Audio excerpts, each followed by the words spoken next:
3 દિવસ પહેલા મેપસ્સી બાપુએ એક વિડીયો મૂક્યો હતો કે શું માનવતા મરી પરવારી છે. તે સમયે હું ગુજરાત બહાર હતી, પરંતુ તે વિડીયોના થોડાક અંશ જોઈએ. હેલો.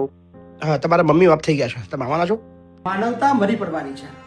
કદાચ સાચું ના લાગતું હોય તો આ વિડીયો જોયા બાદ તમને એટલો ગુસ્સો આવવાનો છે કે આ દુનિયાની અંદર માનવતા જેવું હવે જીવે છે ખરું. રમીલાબાએ દેહ છોડ્યો.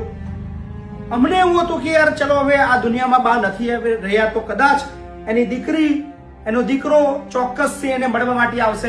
અમે એ આશાથી ફરીવાર એના દીકરાને ફોન કર્યો કે તમારા મમ્મી એક્સપાયર થઈ ગયા છે અને હવે અંતિમ ક્રિયા માટે લઈ જઈ રહ્યા છે, તમે આવો. તો દીકરાએ કીધું, શું કીધું સાંભળો. હેલો. હા, તમારા મમ્મી બાપ થઈ ગયા છે, તમે આવવાના છો? ના સાહેબ, હું નહીં આવી શકું. નહીં શકો એમ? તો મારી તમને જાણ કરવાની ફરજ છે, અંતિમ સંસ્કાર માટે લઈ જઈએ છીએ. ના ના, વાંધો નહીં, તમારે જે થતું હોય કરી લો, વાંધો નહીં. પણ મતલબ અંતિમ સંસ્કારમાં ખાલી આવ્યા તો કદાચ એની આત્માને શાંતિ મળે મારા ભાઈ. ના, હું નહીં આવી શકું યાર, મારી બહુ મજબૂરી છે. મજબૂરીઓ છે એમ?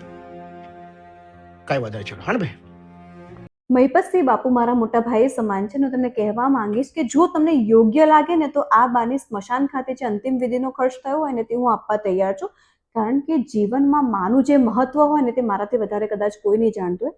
કારણ કે મારી માતાએ મને મહા મહેનતે વકીલ બનાવી અને જે વર્ષે મેં મારી વકીલાતની ડિગ્રી મેળવી હતી તે જ વર્ષે મેં મારી માતાની છત્રછાયા ગુમાવી અને પાછળ રહી ગયો એક અફસોસ કે હું તેના માટે કંઈ ના કરી શકી.